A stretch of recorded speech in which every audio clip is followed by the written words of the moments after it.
Voyage au cœur du drame que vit la Somalie.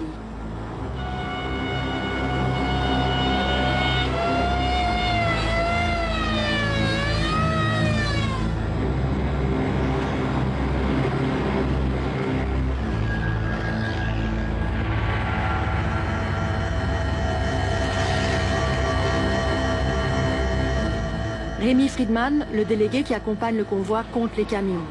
Peut-on avoir confiance dans les hommes armés qui les gardent?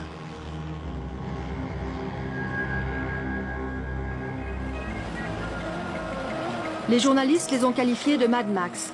Les organisations humanitaires emploient le terme plus neutre de véhicules techniques.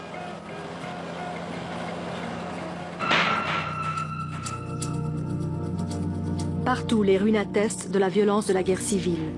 Leur village détruit, des centaines de milliers de Somaliens n'ont eu d'autre choix que de fuir pour sauver la seule chose qui leur reste, leur vie.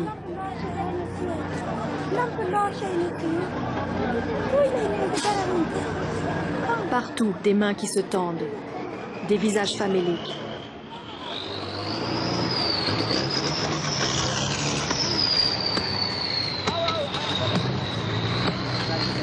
Partout, des tombes creusées à la hâte.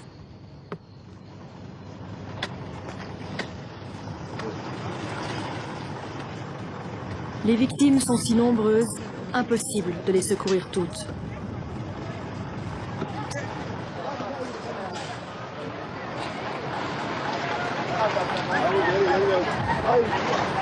On peut rien faire là, on peut pas leur laisser des sacs.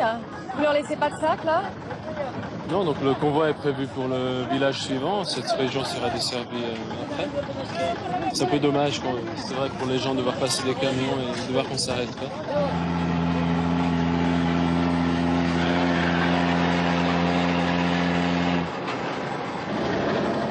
Le convoi de la survie, mais pour beaucoup de Somaliens, les camions arrivent trop tard.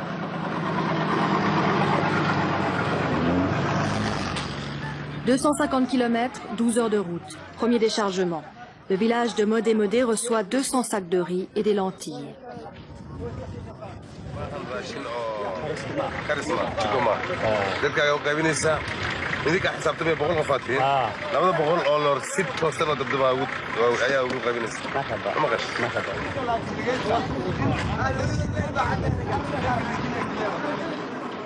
Le village abrite 3 clans. Le partage est difficile et les sources de conflits nombreuses.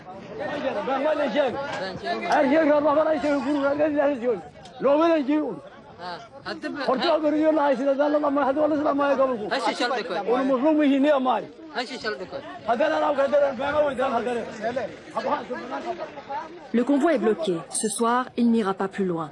Raison de cette étape forcée, les gardes censés protéger le convoi prélèvent habituellement leurs dîmes sur la cargaison. Cette fois-ci, la présence d'un délégué et de notre caméra les en a empêchés.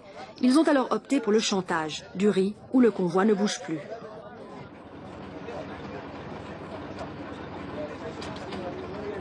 Au petit matin, l'inquiétude s'apaise. Il semble que le convoi va repartir.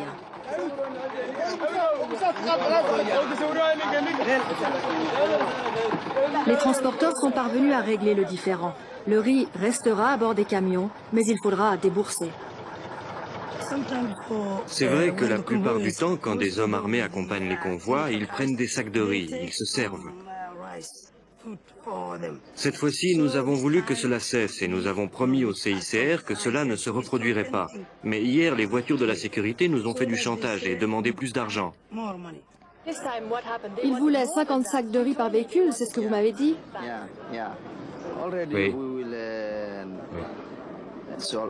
Nous avons résolu ce problème. Comment l'avez-vous résolu? Nous leur donnerons de l'argent au lieu du riz. Combien d'argent?